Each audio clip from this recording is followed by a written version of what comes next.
Welcome to the DevReady podcast. Joining me on the DevReady podcast today, I have Emma Russo. For those of you that are new here, or if you've heard this for the 100th time, I don't actually know Emma. We haven't really met before, so we're going through this for the first time. So Emma, thanks for joining me, and I'll let you take it away.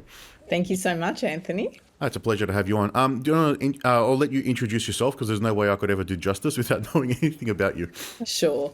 I'm the CEO, but also founder of Digivizer. Digivizer has actually been around for 15 years, so no longer a startup, despite the fact we try and keep that culture very much part of, our company.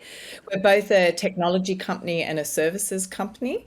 So I left the safety of corporate. My background was advertising and marketing, ended up as CMO and then general leadership, headed up an ASX listed software company that's since been taken off the exchange for 9.2 billion in Altium, so one of the top five. And then left that to start Digivizer. Digivizer is a digital marketing insights technology platform, so it helps businesses understand everything that's happening across their social, search, web, organic, earned, paid. But then we also have agency services, so that's an option that businesses can choose to take. And then we manage the digital marketing for incredible brands like Lenovo and Barilla and Nearly. IMB Bank, but there's quite a number. And then I also founded Go to Game, which is a gaming and esports company 8 years ago, just recognizing how passionate and different that space was, but bringing the digital marketing and insights expertise to back that up, which is unique in that space. Yeah, so is that a marketing to gaming companies, peripherals, that sort of stuff, or more like on the esports and promoting yourself? It's helping brands engage with the audience. It can be esports teams or the audiences that are watching those esports, but it's generally the video gaming industry. And so we work both for those brands, so like Razer, for instance, MSI, but we also help non-endemic brands like access that audience. They're just very passionate, it's very different, very creator-led, live creator-led. They're amazing entertainers, and it's an incredible community. But they operate a little bit differently from the rest of the world, so we like to allow the Go to Game to have the freedom to operate. Yeah. Before we dive into your story, I'm just on that. Do you have a bit of trouble explaining Twitch to some of these ingrained brands that don't understand that that's how the world's pivoted in that space? Yeah, it's really interesting because even traditional media, there's not that much live media anymore that's available, and actually there's very few media personalities that can operate live. Everything's very scripted, studio based. There's not that kind of free conversation entertainment style, and yet in that community, like Twitch as a platform, like these guys are live entertaining people who are coming back over and over and over again, and then can kind of rewatch these streams. And the audiences are far greater in some of the biggest and best streamers on Twitch. I think it's more like just getting their head around that it is individual creators and entertainers ultimately building these very sticky, loyal audiences, but they can't be briefed. It's not a pay for comment kind of scenario. It's like if you engage them and they're passionate about your brand, then it can be a very powerful engagement. Yeah, because they're not live for 20 minutes, 23 minutes with ads like on a TV show would be. They're live sometimes for 5, 6, 7 hours. Absolutely. And the thing that, again, if you're not a gamer, like the role play that goes in. So a lot of the games that they play, they're actually interacting. It's like improvisation. They're a character, they're meeting other characters. Everything is actually very live and unpredictable, and they become really good at what they do. And it's very different. Like you say, it's very different from what you see elsewhere. I'm surprised we haven't seen probably more of a transition of those gamers into sort of like stand-up comedians or something like that, because they're almost in that space, be able to think on their feet quickly.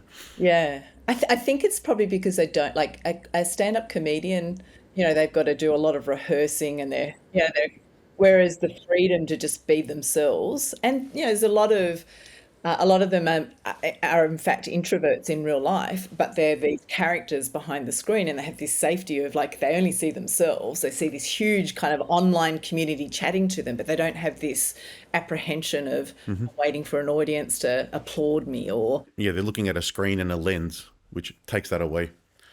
Okay, so jumping back now to when you started Digivizer and you took that leap from corporate to being an entrepreneur and going out on your own, what spurred that? Because that's always the interesting moment I find is what made you take that leap? So I had a very successful corporate career, but a line that was continuously said to me all the way through, because I worked for other for other companies. I always ended up in the leadership role, general manager, chief operating officer, president, chief operating officer, was that it was like my company but not my company. And the line I kept hearing is, you're so entrepreneurial, like you Okay. should be an entrepreneur, you're such an innovator, you're always breaking new ground. And it was just this theme that I had heard. But there's something like in myself that was, is it because I'm just surrounded by great people? And when you work for large corporates, there's a lot of funding, right? So, and you get a lot of advice. So if you want to open up and do something new and innovative in China, there's all these consultants that you can kind of, play, test the playbook and check the legals, and you have this additional kind of resourcing plus a team to put to play when you want to test it out. And I think it was just this, like, was I really an entrepreneur or not? And the only way you can actually know is to actually have the courage to do it. And I think I knew the space, because this was like, if you think 15 years ago, that's when social media was just really starting to Yep. take off. Brands had no idea what to do about it. It was kind of even ahead of paid media being so prolific, even in Google, but let alone social. And yet all that was like, privacy wasn't kind of overlaid then. Everyone was moving to cloud computing. People wanted to know more about their customer because of opportunity in cloud computing, and, having this single view of the customer started to feel possible. And here was this big kind of unstructured database in social media being available. So I knew that's where I wanted to play, was that, with mobile phones, social media, people wanting to know more about the customer, that whoever could create a solution that would help them know their customers better, or know who should be their customers by leveraging that digital footprint, would do really well. So that was the opportunity. And then I think the timing was like, I was actually coming up to my 40th birthday, and I was like, if I don't actually now, take the step out, because you always understand there's a risk that you could fail. I didn't Yep. think I'd be young enough to go back to corporate and hold the same positions I was in.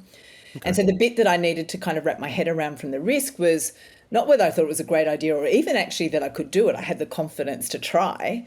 It was, I had 3 young children, you have a mortgage, like you got a lot of Yeah. financials. It's, plus 3 kids make it very expensive. And so it was just this kind of like, can I really afford to take this risk? Yeah. Not could I be successful, just could I just actually financially do it? So interestingly, one of the things we did, my husband and I, he'd just come up to 10 years. He's in advertising. I actually met him in advertising, but he's in advertising, and he had 10 years. So he had long service leave and decided to take some time out. We packed our kids up, went around Australia in a Winnebago. And the interesting thing in doing that was, like, you have nothing, right? You have this Yep. tiny little space, all 5 of us living. The kids didn't have their toys or clothes, or Yep. Or this is anything. like Australia even pre kind of, NBN. So there's no data anywhere. So it was just us. And I couldn't believe how happy everyone was. It's like, okay, if we are going to be happy with nothing, which we are, like, incredibly happy, then I don't need the big house. I don't need the big income. I don't need, like, I can put that at risk, Yep. because actually this is what matters. And I think that just gave me the courage to go, okay, it's now. I did my MBA at the same time as leaving corporate and starting Digivizer. And I actually, in that Winnebago trip, there were 2 kind of insights. One was that I really love growing businesses, and the other was I really like growing people. So I started 2 businesses at the time. One was Okay. the business agency, and that was executive coaching and leadership development. And then Digivizer was the digital marketing insights, understanding the digital footprint of your customers and how to leverage it.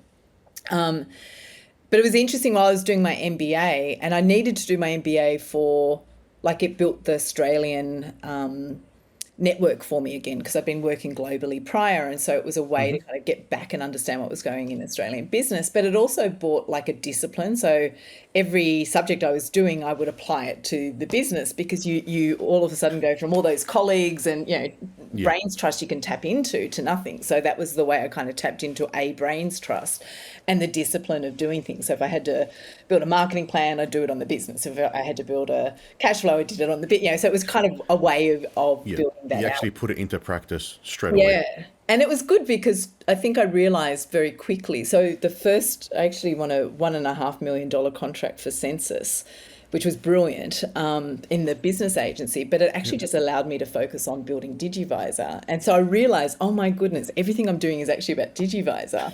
I'm good at this other stuff, but I'm passionate about this. And so that allowed me to really understand that focus. And then my final strategy paper that I did for my MBA, I actually used that to pitch, and I raised 2.1 million off the back of that. Oh, wow. And so it was actually like a very good outcome from ROI from the MBA. Definitely.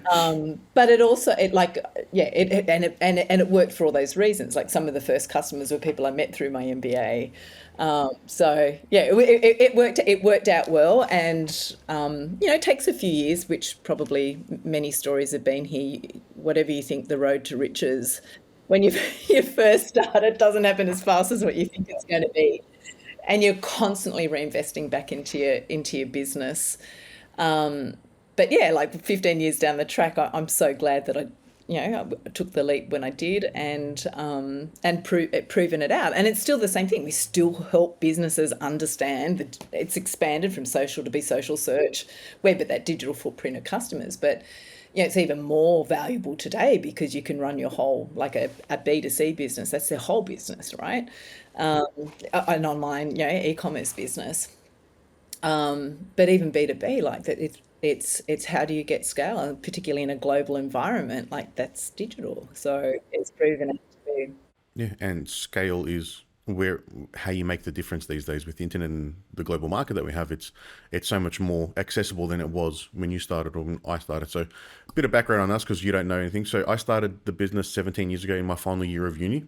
So my risk assessment was I'm living at home and don't have any expenses. What a better time to try. And that's all I've ever done now. So I had a part-time job at a supermarket, summer internship programming and tutoring, and then this is all I've done. So similar assessment, but still being here. 17 years later, you've done well. We're still here. Like you said, things always take longer than you expect. Yes. And it's never the path that you think it's going to go down. So we wanted to be a games company. So I started games programming at uni. We've made some games. I've never actually worked on them.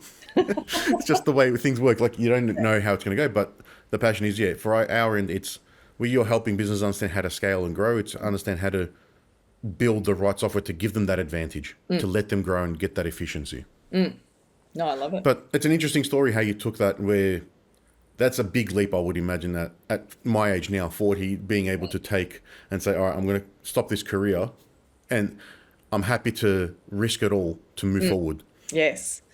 I mean, I'm grateful for the corporate background, because I think so one of the first things that helped us create our space was we met. So the year that I started Digivizer, which was 2010, there were 87 companies in Australia also trying to start a social media insights or analytics company.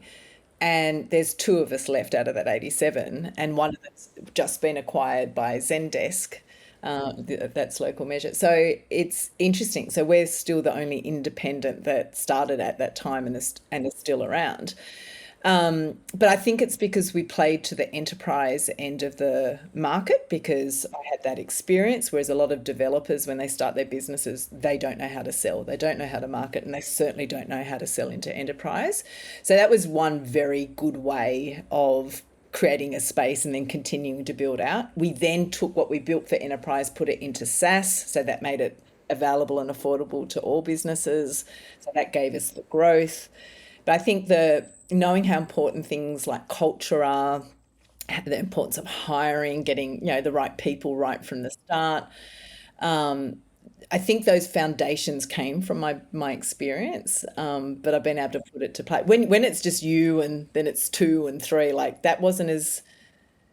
I mean, the goal of building a successful business and proving to myself could I actually be considered an entrepreneur, and could I be successful at it? Yep. By the way, I'm still determined to prove that out to myself even further. But That's what drove me, but I didn't enjoy it as much in those early days because I actually loved the larger organizations. I was very good at corporate leadership. Hmm. And so it was such a hard transition when you're doing everything, including cleaning the bathrooms, emptying the bins, Yeah. or doing like creating the cash, just doing payroll, Hmm.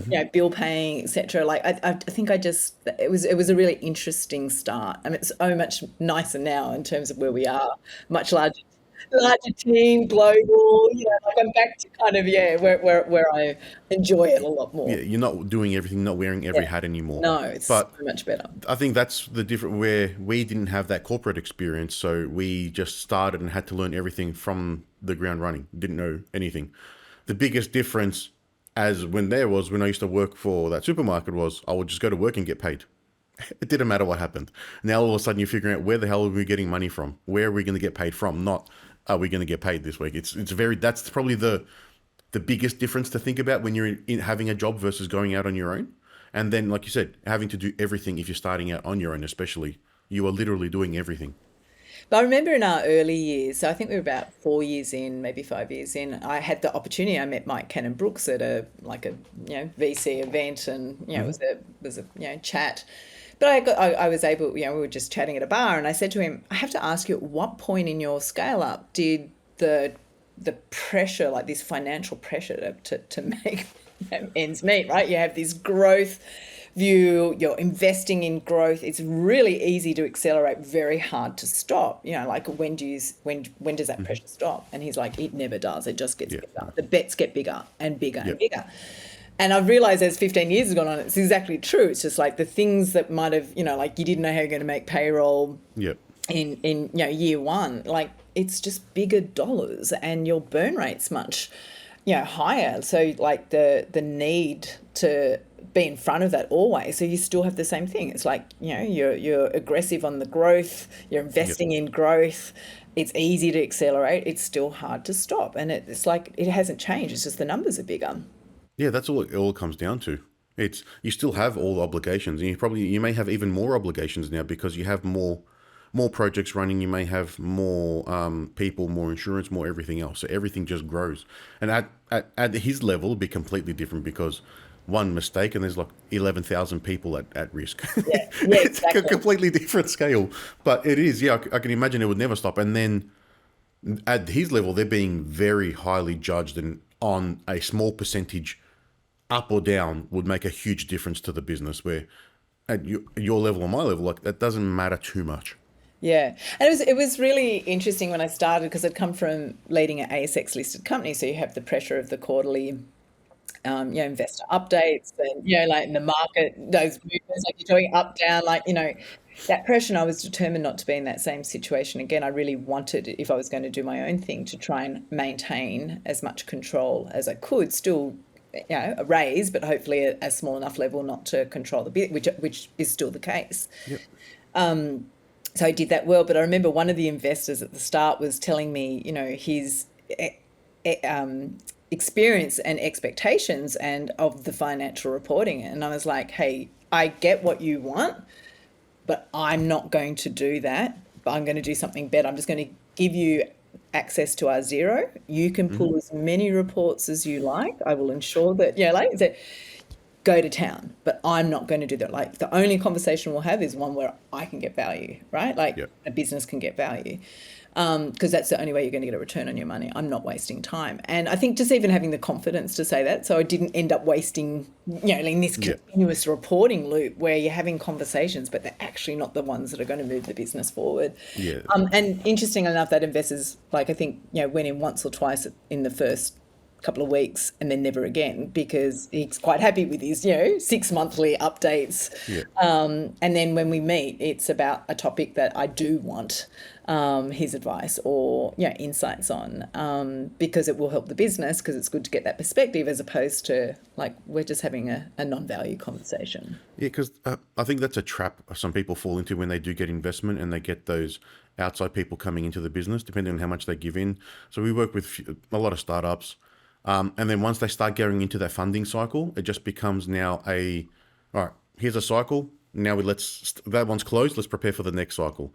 And then right, we've got X investors on board. Now we've got Y new investors on board. And it's how do you then have to satisfy all of them, answer their questions, and keep them happy effectively because they're coming along for the journey. But there's going to be 20 different people with 20 different opinions potentially or more. Yeah, it's interesting because I've been part of tech founder groups at like similar sizes, and and some who've done exceptionally well, and the pressure that controlling board has on their business and them personally, and the pressure that they feel. I'm grateful that I didn't have that. It means I haven't had the same external funding, but then that's forced me to self-fund, right? So we're profitable, and we've been able to continue to fund our growth, and it's like I respect a brain's trust, and I think it's important to tap into other views and to be challenged on your thinking, and have risks viewpoints, so that you can be ready or prepared or understand how you might act on those. But like the personal pressure and the conversations, or the time that goes into managing all those different people. And I watched it a lot over COVID, and I watched it subsequently when funding got a bit tighter and runways, because as you've seen in the market, it's kind of changed from like, if anyone got funding, it was like grow, grow, grow, don't worry about profit. Now they're like, no, it's profit, profit, profit. And so there's been a lot of like, redundancies and things of, getting under cost control. And it's like, I think when you take responsibility, if you can fund your own growth, like it's might not have that same hockey stick at the start, but the consistent growth is sustainable. Yeah, and that's the ideal scenario to be in. Have a business that is sustainable and profitable, not take on funding and run a debt cycle to then try and grow. Because then to get out of that, you're going to need astronomical numbers compared to what you would need if you were incremental growth to be at the same position. Ideally, if you can run the business and bootstrap it and get it off the ground and get it going, that's the best scenario. And then you try and, if you want to explode the business, that's when you try and take on the funding potentially to try and get that reach that will then maybe take you 10 years of operating to be able to get to that scale. But if you get a big injection of cash, it might take you 12, 18 months now instead. And I think there's a lot more options now, like debt fund. Like when I started, and probably when you started 17 years ago, 15 years ago, there wasn't the same funding available or funding options. There wasn't the same support for founders that were starting. Whereas like debt funding, like if you can get in a good model and you can be more predictable about, what every dollar is going to return, like there's a lot more options available today that weren't available at the start. So I think it does ultimately get easier. But I think the one of that, take responsibility, like because you find market fit faster, if you're having to fund your growth, right? Yes, correct. It needs to work. You need to find a way to fund it. You've got no other option. Yeah. Otherwise, you're going back to a Winnebago. Yeah. So what is exciting you about Digivizer at the moment? Because you've gone through and you've grown the business. I don't know how big it is now or how many staff you have, but what's exciting you about where you are in your position in the market at the moment? We're doing 30% growth year on year, so that's kind of exciting that we're still doing that. I think the opportunity is far greater than what that growth suggests, but it's a nice way to continue to build. I think personal wins is for me, like in terms of how I feel about it, like some of the leadership team now have been there over 10 years. So they've been such a big part of that journey and continuing to grow. We're seeing AI has created a lot of opportunity for us, both in the insights in the platform, but also from the agency side. And we've been really looking to lead there and helping brands leverage how to make it work, as opposed to, because in marketing in particular, it can create a lot of volume, but it doesn't necessarily create value. And so I think that's where we've been able to play strongly. So I think, the opportunity for us moving forward is in agency acquisition and growing more and more around that side. And we're seeing more agencies come onto platform. We ourselves are like a top agency partner to all the major platforms. So we're the only marketing partner to LinkedIn in Australia. We're a Google Premier partner in search. We're a Meta partner, TikTok partner, Amazon, Microsoft. We hold all the top partnerships. And I think that's result of, really being good at what we do, but backed by these insights. And now we're, like, how do we help more businesses do that? SaaS allows us to reach more people can be powered by it, but then tapping into the expertise is kind of the next part of the growth. Yeah. So that's what's exciting. It's what excites us. And that everyone's struggling, right? Like, every business needs to grow. If it was easy, everyone could do it. Yeah. There'd be no shopping around because people would just hire people and they could guarantee results. It's hard, and customers are constantly changing. Platforms are constantly changing their algorithms. Costs continue to increase, so you've got to get smarter and smarter. Storytelling, particularly now with AI, and there's not a lot of authenticity out there. Uniqueness. If you get that right in how to tell stories and keep those, personalized, contextual, human, authentic, raw, but valuable, something that someone cares about, content in market, like, you can still do exceptionally well, but you need to know how to do it. Yeah. Or stumble upon it somehow if you're not trained on it. Are you finding that with the AI, that this opportunity in the market, in like the tech space and what's available, is very different to so in 2010 when you started, iPhone was coming off of iPhone 2, moving into iPhone 3, and then the app stores and the iPad, and then there was like the Bitcoin and blockchain stuff, and like there's been a few big cycles that have happened in the space in tech. Are you seeing that this one's a bit different in the marketing space, probably specifically compared to what the early App Store or Facebook and the big social push was? Yeah, so the answer is absolutely, because I think, say, all those initial changes, they were kind of relegated to just someone or some function in a business, whereas AI and the possibility of these tools has meant that anyone can basically become a content creator. Now, whether that is serving a good purpose or a good outcome, like, that's still to be just, so some people are and some people aren't. But those that do it well can do it. So, for instance, like, some of the like VO3 and the combination of, like using Runway, and some of the AI generated imagery to produce video. A lot of companies can't afford video production, and the quality of video and editing of video, like, there's so many possibilities that open up to companies that weren't there before, Yeah. and at a much lower cost. So, like, there's so many opportunities that have come off the back of, like, this change that it's going through, understanding what's going on, where opportunities exist, inputs into strategy, self-critiquing, like the companies that are using it to actually critique what they do are doing better than the ones that are using it just to generate.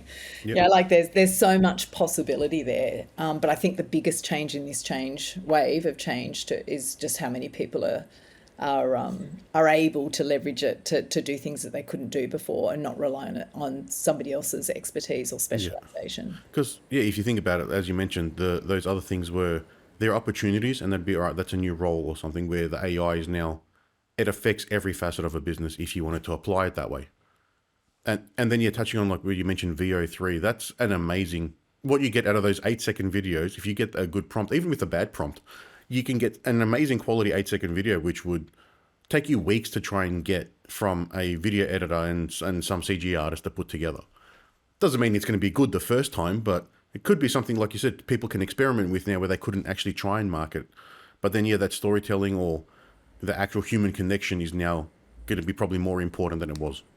And particularly in, like, especially, say, if we take a platform like LinkedIn, and there's just a prolific amount of people, posting, advice and, content on that platform. And I say content because not all of it is of value.